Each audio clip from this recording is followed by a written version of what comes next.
देता हूँ इसमें बोला हुआ क्या है, मैं आपको फिर 2 मिनट का टाइम देता हूँ और फिर आप लोग मेरे को इसको सॉल्व करके बताओ इसका आंसर क्या आएगा। द कॉन्वेक्स मिरर, मिरर कैसा है आपके पास, कॉन्वेक्स मिरर है, आप लोग कॉन्वेक्स मिरर है। Use for rear view mirror, करोगे इस क्वेश्चन को, बताओ। Use for the rear view mirror on a automobile, automobile में यूज रियर व्यू मिरर के रूप में यूज किया गया है। Has a radius of curvature, और इसका जो रेडियस ऑफ कर्वेचर है वो कितना है, 3 मीटर का है। ठीक है, रेडियस ऑफ कर्वेचर कितना है, 3 metre. If the bus is located at 5 metre, जो बस है वो कितने मीटर पे लोकेटेड है, तो आप बोलोगे सर 5 मीटर पे लोकेटेड है from this mirror. Find the position, आपको पोजीशन फाइंड करना है यानी कितने डिस्टेंस पे है। नेचर फाइंड करना है, तो नेचर यानी कैसे, नेचर को हम कैसे फाइंड करेंगे वो मैं बाद में बताऊंगा। और आपको size of the image find करना है कि इमेज का जो साइज है वो कितना है। ये आपको 3 चीज़ें आपको फाइंड करनी है। तो ठीक है, ओके हो, रेडी हो आप लोग, बताओ, थम्स अप करो, रेडी हो क्वेश्चन करने के लिए। स्टार्ट करें, टाइम बताओ बताओ। चलो ठीक है, फिर मैं 2 मिनट आपको दे रहा हूँ, टाइम स्टार्ट कर रहा हूँ, आप लोग मेरे को करके बताओ।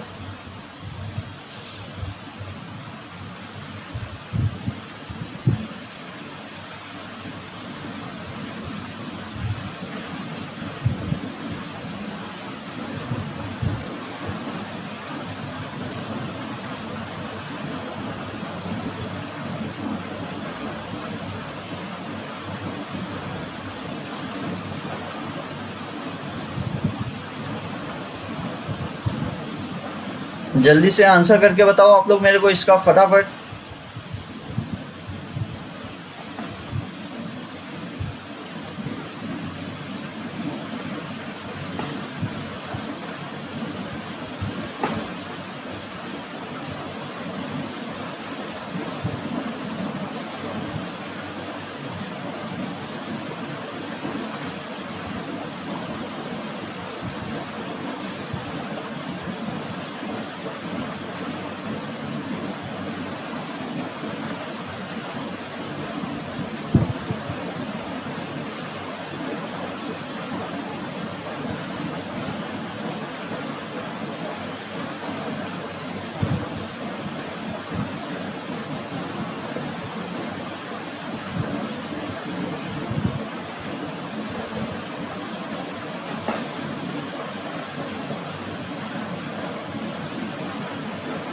अभी तक आंसर नहीं आया किसी का।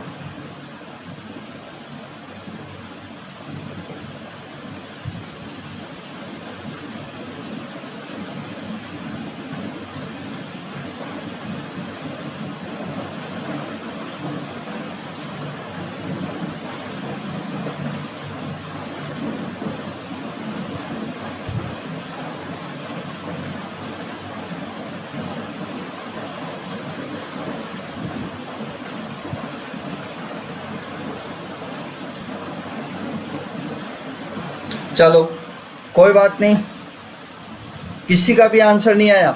चलो देखो यहाँ पे देखो आपको क्या दिया हुआ है। सबसे पहले आपको क्या दिया हुआ है, आपको कॉन्वेक्स मिरर दिया हुआ है। तो आप बोलोगे सर कॉन्वेक्स मिरर कैसा होता है, एक रफ डायग्राम हम बना लें तो सर ये होता है हमारा कॉन्वेक्स मिरर। ठीक है, यहाँ पे आपका फोकस किस साइड है, यहाँ पे होता है। रेडियस सेंटर ऑफ कर्वेचर किधर होता है, इधर होता है। और ऑब्जेक्ट आपका किधर, यहीं पे रखा होगा, मिरर के सामने रखा होगा। ठीक है, अब देखो यहाँ पे आगे क्या दिया हुआ है, आपको दिया हुआ है द रेडियस ऑफ कर्वेचर। आपको रेडियस ऑफ कर्वेचर दे रखा है। तो रेडियस ऑफ कर्वेचर आपको कितना दे रखा है, आप बताओ। रेडियस ऑफ कर्वेचर, तो आपके पास रेडियस ऑफ कर्वेचर कितना है,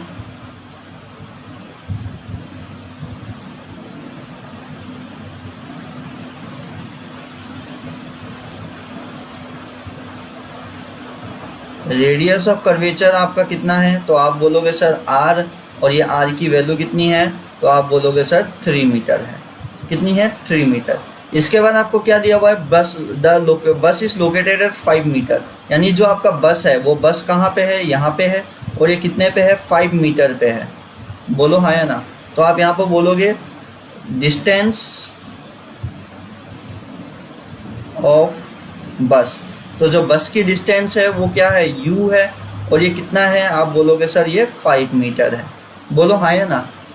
चलो इसके बाद आपका क्या आता है, आपको क्या निकालना है, आपके पास मिरर फॉर्मूला होता है। मिरर फॉर्मूला आपके पास क्या होता है, यूजिंग मिरर फॉर्मूला। तो अगर हम अब मिरर फॉर्मूला निकालते हैं, क्योंकि हमें क्या बोला है, पोजीशन निकालने को, तो मिरर फॉर्मूला आपको निकालना है। तो मिरर फॉर्मूले के लिए आपको बताओ क्या है मिरर फॉर्मूला, कैसे, तो 1/v plus 1/u is equals to 1/f।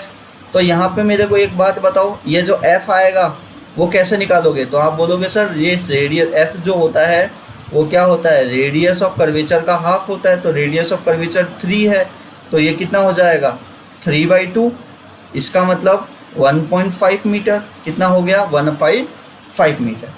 अब यहाँ पे इसकी वैल्यूज पुट करना चालू से कर दो, 1/v प्लस 1/u। अब बताओ u जो है ये क्या है, पॉजिटिव आएगा कि नेगेटिव, तो आप बोलोगे सर लाइट का डायरेक्शन ये है और डिस्टेंस हम u का इस साइड में मेजर कर रहे हैं जो कि नेगेटिव होगा। तो अब यहाँ पे माइनस का क्या आ जाएगा 5 इक्वल्स टू 1/f। f कहाँ पे है, इस साइड में है, लाइट के डायरेक्शन में ही है। तो f कैसा रहेगा आपके पास, पॉजिटिव में रहेगा, और f की वैल्यू कितनी है आपके पास 1.5 है। ठीक है, आप चाहो तो चलो ये कितना है 1.5 है। अब देखो इसको आगे कैसे सॉल्व करोगे, इसको 1/v इज इक्वल्स टू क्या आ जाएगा 1.5 प्लस 1/5। यहाँ पे नीचे पॉइंट है, इस पॉइंट को हटाने के लिए ऊपर 10 से मल्टीप्लाई हो जाएगा, जो कि क्या आ जाएगा 10/15 प्लस 1/5, यही होगा। इसको एलसीएम लेके सॉल्व करो, तो एलसीएम लोगे तो कितना आएगा, आप बोलोगे एलसीएम सर 15 आएगा, ये कितना हो जाएगा 10, ये कितना हो जाएगा 3, जो कि कितना आ जाएगा आपके पास, बताओ कितना आ जाएगा, ये आपके पास हो गया 13/15। तो यहाँ से आपकी v की वैल्यू जो है वो कितनी आ जाएगी 13/15 आ जाएगी। क्लियर है, एक मिनट रुको, आंसर बताओ, मैं देख रहा हूँ एक बार, सही है क्या यहाँ तक।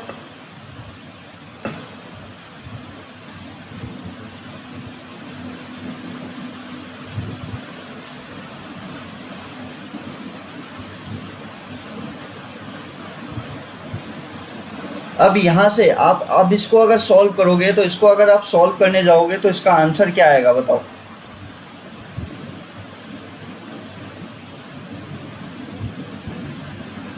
बताओ, इसको रेसिप्रोकल करो, बिल्कुल रेसिप्रोकल करेंगे, तो आंसर क्या आएगा, v इज इक्वल्स टू 15/13। कितना आ जाएगा ये, v इज इक्वल्स टू 15/13 आएगा। अब इसको सॉल्व करो, सॉल्व करोगे तो क्या आएगा बताओ।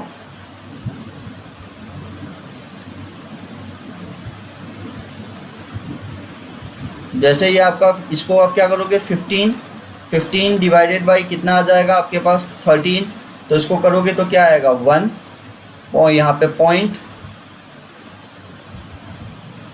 ठीक है। नहीं, फ्रैक्शन में इसलिए कर रहे हैं क्योंकि हमें एग्जैक्ट वो बताना है, पोजीशन बताना है। तो एक बार इसको कर लो कितना आएगा, या एक काम करना आप लोग इसको खुद ही सॉल्व कर लेना, ठीक है। तो इसमें आपके पास ये मीटर में आंसर आ जाएगा, ठीक है। अब यहाँ पे देखो आपका नेक्स्ट कि इसका साइज देखो, इसका जो लमसम जो इसका आएगा 1.15 मीटर के अप्रॉक्स इसका आंसर आपका आएगा, ठीक। अब यहाँ पे देखो ये जो v आया है वो कैसा आया है, पॉजिटिव आया है। तो v पॉजिटिव आया है, तो जो इमेज बनेगा वो कहाँ बनेगा आपका, आप बोलोगे सर इमेज जो बनेगा वो कहाँ बनेगा, बिहाइंड द मिरर। तो पहला का हमारा आंसर मिल गया कि sir 1.15 metre behind the mirror ये आंसर बनेगा। बिल्कुल राज यादव, बिल्कुल सही है आपका आंसर। तो ये बिहाइंड द मिरर बनेगा। इसके बाद आपको क्या पूछा है, साइज ऑफ द इमेज। तो sir size of the image हम कैसे निकालें, तो आप बोलोगे sir size of the image के लिए हम क्या करें, देखो यहाँ पे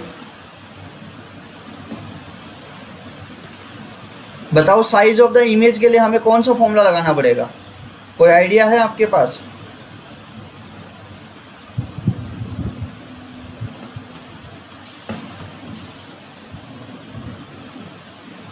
कि इसमें कितना मैग्नीफिकेशन हो रहा है, कैसे बताओगे।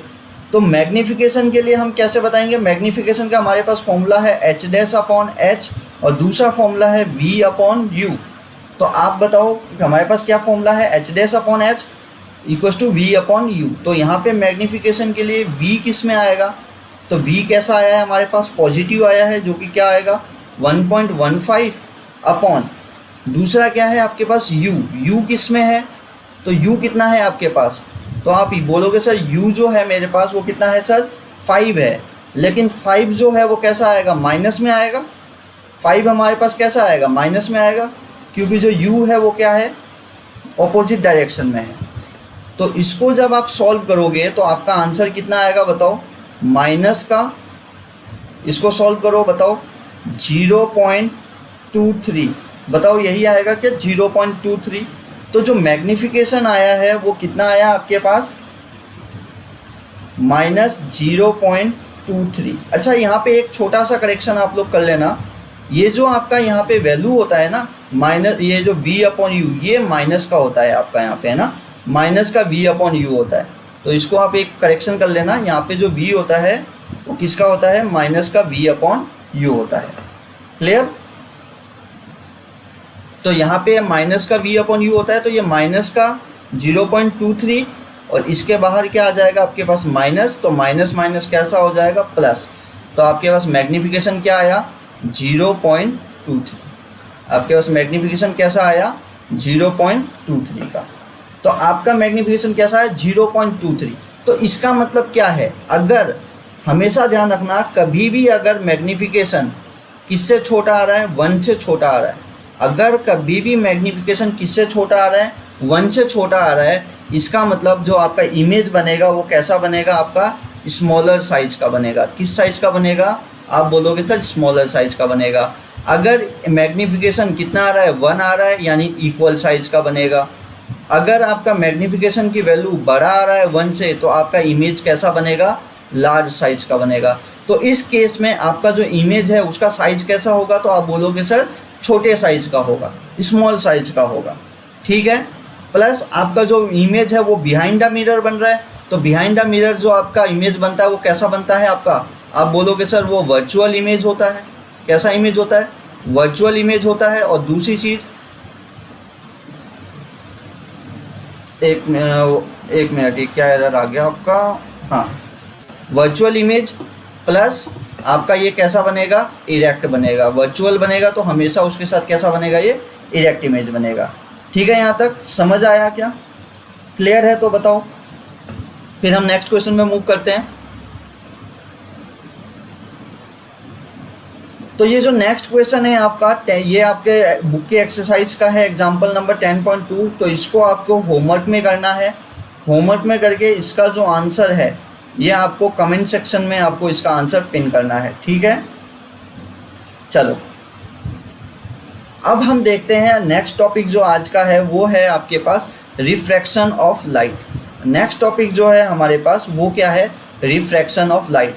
ये मतलब बहुत ही ज़्यादा मतलब कंफ्यूजिंग टॉपिक है सर। इसमें इमेज साइज भी पूछा है, बिल्कुल देखो इमेज साइज भी आपसे पूछा है ना, लेकिन इसको थोड़ा सा आपको चीज़ों को समझना है।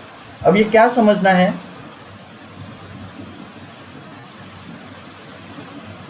बिल्कुल बताता हूँ मैं आपको। इसमें क्या होता है कि आपको इमेज साइज पूछा तो है, लेकिन आप मेरे को बताओ इमेज साइज आप निकालोगे कैसे।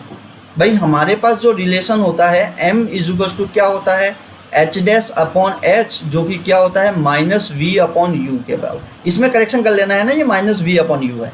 तो यहाँ पे आपके पास क्या क्या इन्फॉर्मेशन है, आप v निकाल लिए, आप u निकाल लिए, लेकिन अगर आपको इमेज की हाइट निकालनी है, इमेज की साइज़ निकालनी है, तो आपको ऑब्जेक्ट का क्या दिया होना चाहिए, ऑब्जेक्ट का साइज़ दिया होना चाहिए। तो आप मेरे को बताओ इस क्वेश्चन में कहीं पे भी ऑब्जेक्ट का साइज़ दिया हुआ है क्या, तो आप बोलोगे सर नहीं दिया हुआ। तो ऐसे केस में अगर आपको इमेज का साइज़ पूछा हुआ है तो आप थोड़ा क्वेश्चन को भी ध्यान में दोगे कि अगर क्वेश्चन के अंदर इमेज का साइज़ दिया हुआ है या नहीं है। अगर क्वेश्चन के अंदर ऑब्जेक्ट का साइज़ दिया हुआ नहीं है तो उस केस में आप इमेज का साइज़ नहीं निकालोगे, आप डायरेक्टली बोल दोगे सर इसका मैग्नीफिकेशन कितना आया। जैसे इस क्वेश्चन में आ गया था 0.23 प्लस का, तो आप बोलोगे सर ये 0.23 होगा, जो इमेज बनेगा वो 0.23 से साइज़ के रेस्पेक्ट में वो बड़ा या छोटा होगा। ठीक है, तो रेस्पेक्ट में एज अ रेशियो, एक इसको हम बोलते हैं फैक्टर। तो ये इस फैक्टर में वो कम या ज़्यादा होगा, तो केवल फैक्टर में हम छोड़ देंगे उसको, हम उसका एग्जैक्ट साइज नहीं निकालेंगे। लेकिन अगर आपको यहाँ पे दिया होता, यहाँ पे ऑटोमोबाइल की जगह ऑब्जेक्ट दिया होता और वो बोलता ऑब्जेक्ट हाइट ऑफ 10 मीटर, तो ऑब्जेक्ट की हाइट इस केस में दी हुई है, तो यहाँ पे एग्जैक्ट आप आंसर निकाल लेते और एग्जैक्ट आप हाइट की वैल्यू यहाँ पे बताते। थोड़ा सा हमें क्वेश्चन को भी देखना है, क्वेश्चन में क्या दिया हुआ है। नेक्स्ट जो आपका आता है ये बहुत ही इंपॉर्टेंट है, इसको अच्छे से चीज़ों को समझ लेना। 1 मिनट आप दो, इसमें काफ़ी ज़्यादा, 1 मिनट आप मेरे को दो।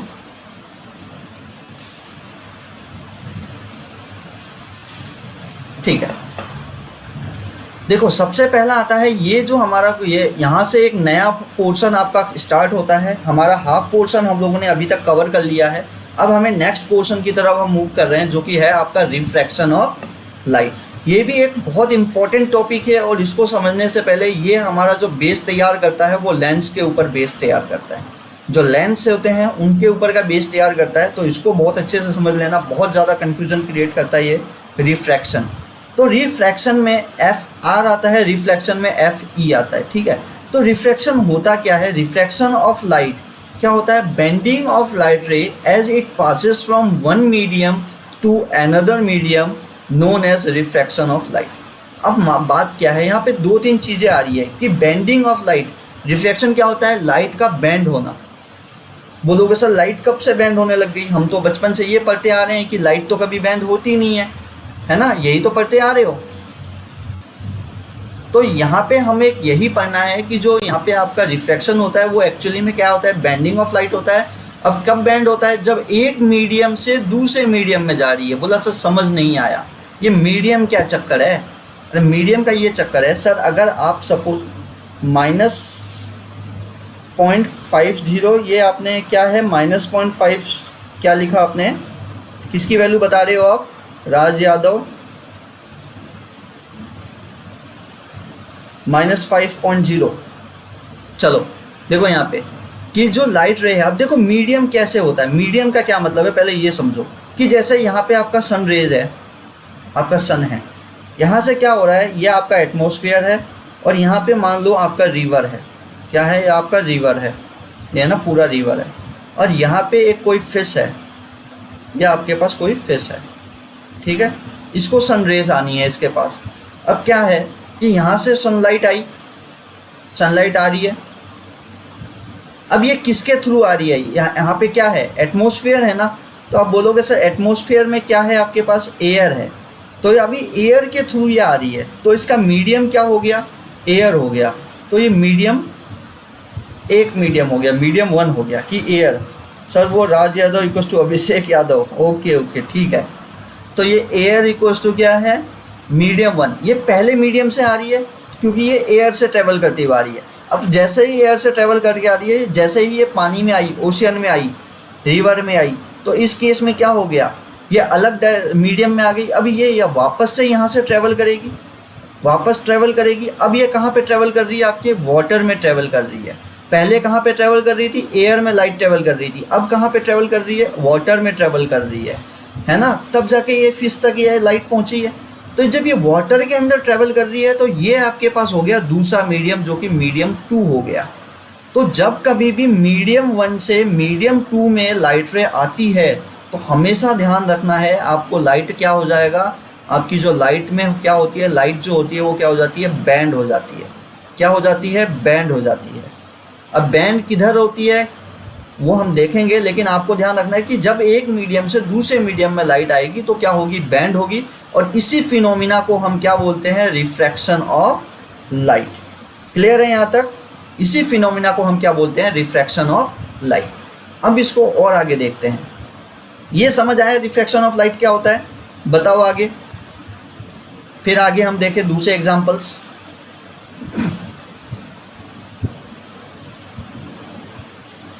बताओ फटाफट। यहाँ पे मान लो आपके पास वाटर है और यहाँ पे आपके पास ग्लास है। यहाँ पे सपोज करो एयर है और यहाँ पे आपके पास क्या है? ग्लास है। क्लियर? अब इस केस में क्या हो गया? 2 केसेस हैं।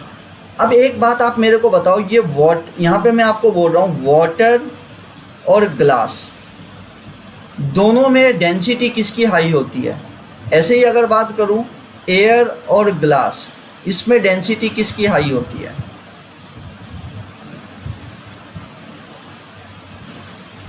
बताओ आप मेरे को फटाफट बताओ, इनमें डेंसिटी किसकी हाई है? फर्स्ट केस में किसकी डेंसिटी हाई है और सेकंड केस में किसकी डेंसिटी हाई है?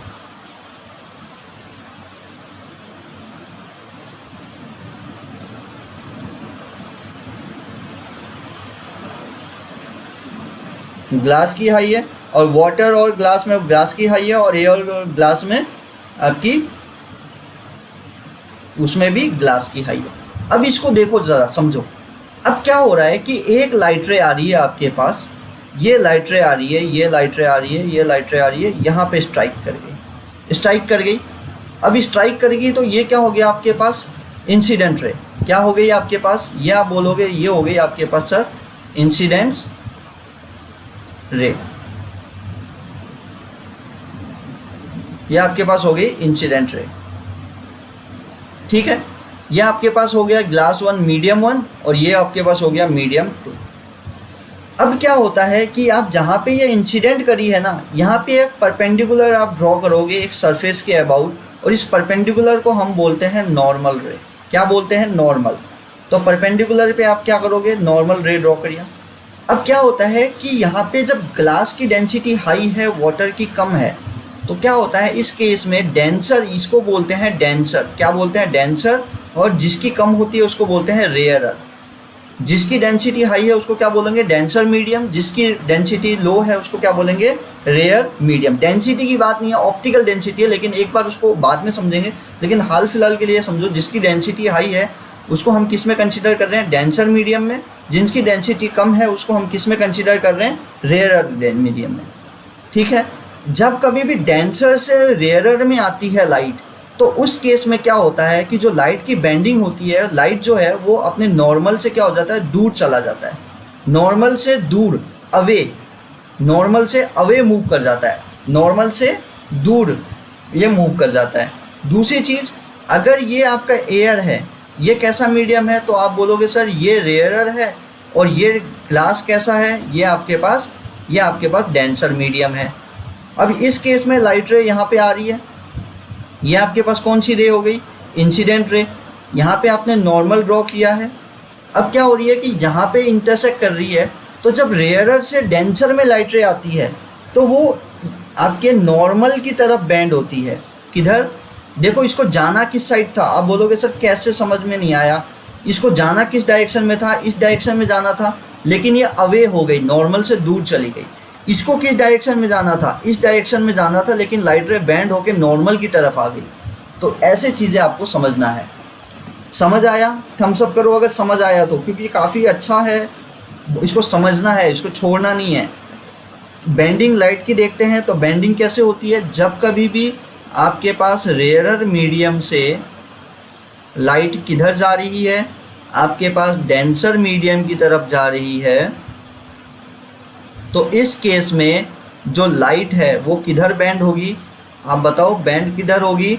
रेयरर से डेंसर में जा रही है तो किधर बैंड होगी? टूवर्ड्स नॉर्मल, नॉर्मल की तरफ बैंड हो जाएगी। समझ आई बात? इसके बाद दूसरा केस क्या है? अगर आपके पास डेंसर मीडियम से अगर आपके पास किधर आ रही है? रेयरर मीडियम में आ रही है। डेंसर मीडियम से आपके पास लाइट जो है वो किधर आ रही है? रेयरर मीडियम में आ रही है। तो उस केस के अंदर जो लाइट है वो किधर बैंड होगी? इट्स वैल्यू इज, बिल्कुल अभिषेक सही है। तो इट्स वैल्यू जो क्या बोल रहा हूँ, डेंसर मीडियम से जब रेयरर मीडियम में आ रही है तो वो किधर बैंड हो जाएगी? तो ये away from the normal, away from normal, normal से अवे बैंड होगी। बस ख़त्म।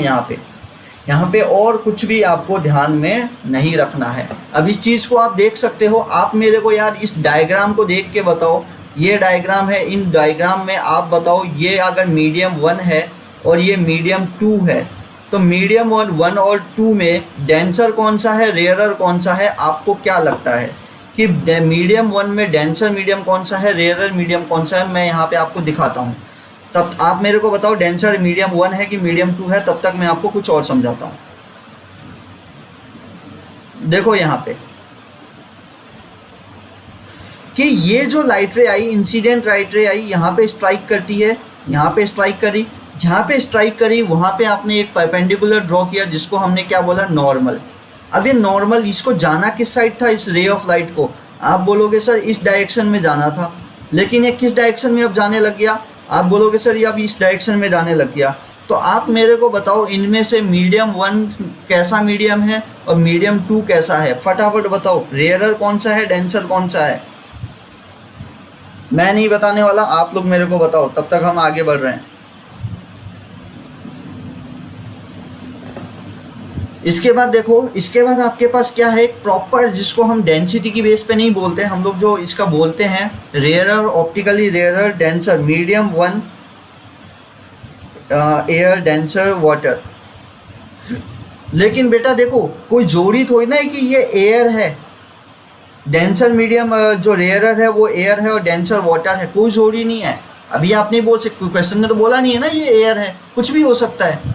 अपने मन से अपने को नहीं सपोज करना है, बस आप इतना बोल सकते हो कि ये रेयरर है मीडियम 1 और ये डेंसर है मीडियम 2।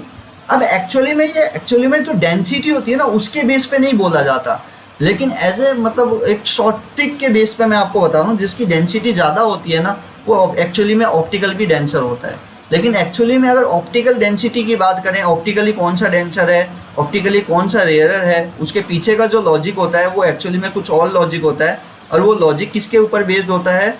वो लॉजिक आपका बेस्ड होता है आपकी उसकी स्पीड के ऊपर। अब स्पीड कैसे? If the velocity of a light in a medium is more, अगर हमारे पास कोई मीडियम है उसके अंदर अगर वेलोसिटी ज़्यादा है लाइट की तो उसको हम बोलते हैं ऑप्टिकली रेयरर मीडियम।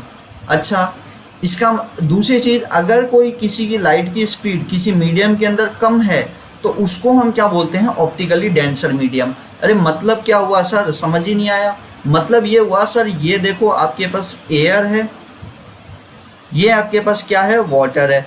अभी अभी हमने पढ़ा कि ये जो एयर है ना इसको हम क्या बोलते हैं सर? ये रेयरर मीडियम बोलते हैं हम इसको, बोलो हाँ या ना। और दूसरी चीज़ क्या बोलते हैं हम इसको? डेंसर मीडियम बोलते हैं। तो यहाँ पे क्या होता है कि जो आपकी बात आती है स्पीड के बेस पे, अगर बात करूँ कि रेयरर मीडियम में जो स्पीड ऑफ लाइट होती है, रेयरर मीडियम में स्पीड ऑफ लाइट की जो स्पीड होती है वो क्या होती है? मोर होती है। और डेंसर मीडियम में क्या होती है? स्पीड ऑफ लाइट कैसी होती है? आपके पास लेस होती है। ठीक है, ऑप्टिकली डेंसर मीडियम और ऑप्टिकली रेयरर मीडियम, आपको ये चीज़ें समझ आ गई होगी ऐसा मैं उम्मीद करता हूँ। समझ में आया है आपको ऑप्टिकली डेंसर और ऑप्टिकली रेयरर? इसके बाद ये लास्ट टॉपिक है, बस एकदम लास्ट टॉपिक है। इसके बाद हम लोग आज के लिए ऑफ करेंगे, कल हम नया टॉपिक पढ़ेंगे। ये बहुत इंपॉर्टेंट है, इसमें कई बार आपको एग्जाम में डायरेक्टली इसके ऊपर क्वेश्चन आता है, explain reflection of light in a आपका ग्लास स्लैब। तो ये है आपके पास टॉपिक जिसको हम बोलते हैं refraction of light through glass slab. बहुत अच्छे से समझना इसको, repeat once again. Which one? ये वाला। ठीक है, देखो यहाँ पे मैंने बोला कि मान लो लाइट रे आ रही है, या बिल्कुल ठीक है, तो यहाँ से लाइट रे आ रही है। ठीक है, तो आपने अभी हमने देखा कि जो एयर है वो कैसा होता है हमारे पास? रेयरर मीडियम होता है, रेयरर मीडियम होता है। क्लियर है? एयर जो है वो कैसा है? रेयरर मीडियम है। जबकि वाटर जो आपका पास कैसा होता है? वो डेंसर मीडियम होता है। इतनी चीज़ समझ आई? अब क्या होता है कि यहाँ पे बोला गया है कि जो डेंसर रेयरर मीडियम होता है ना, रेयरर मीडियम में स्पीड ऑफ लाइट हमेशा क्या होती है? ज़्यादा होती है। या मैं ऐसा बोल सकता हूँ, ऐसा कोई सा भी मीडियम जिसमें स्पीड ऑफ लाइट क्या हो? ज़्यादा हो, उसको हम क्या बोलते हैं? रेयरर मीडियम बोलते हैं। या ऐसा कोई सा भी मीडियम जिसमें स्पीड ऑफ लाइट कैसा हो? कम हो, उसको हम क्या बोलते हैं? Denser medium. ठीक है, तो बस ऐसे ध्यान रखना है। आप बस सिंपल सी चीज़ें सिंपल लैंग्वेज में याद करो। अरे रेयरर मीडियम हुआ तो कैसा होगा? आप बोलोगे स्पीड ऑफ लाइट ज़्यादा होगी। डेंसर मीडियम हुआ तो स्पीड ऑफ लाइट क्या होगी? कम होगी। क्लियर है? तो आपसे कोई ऐसा भी पूछ सकता है उल्टा कि रेयर मीडियम की डेफिनेशन बताओ, तो आप क्या बोलोगे? इफ़ द वेलोसिटी, यहाँ पे आपको अगर कोई पूछ ले कि रेयर मीडियम की डेफिनेशन बताओ सर, तो आप बोल दोगे sir S if the speed velocity of light in a medium is more, अगर वेलोसिटी ऑफ लाइट मीडियम के अंदर ज़्यादा है तो उसको रेयर बोलेंगे, अगर वेलोसिटी ऑफ लाइट मीडियम में क्या है, कम है, तो आप इसको क्या बोलोगे? डेंसर मीडियम बोलोगे। समझ आया? देखो अब ये इंपॉर्टेंट है, refraction of light through glass slab. इसको आज ही कर लें, कल करोगे बताओ? ये बहुत इंपॉर्टेंट है, इसको आप चाहो तो हम कल करते हैं, या तो एक काम करते हैं कल ही इसको करते हैं, क्योंकि काफ़ी इंपॉर्टेंट टॉपिक है, इसको मतलब बहुत अच्छा से आप फ्रेश माइंड से इसको समझना है हमें चीज़ों को। ठीक है, डन है, इसको हम कल करेंगे। तो आज आपके लिए जो मैंने वर्क दिया है, आज आपके लिए वर्क क्या है, आपके पास ये वाला जो क्वेश्चन है एक्सरसाइज नंबर 10.2 का एग्जाम्पल जो है,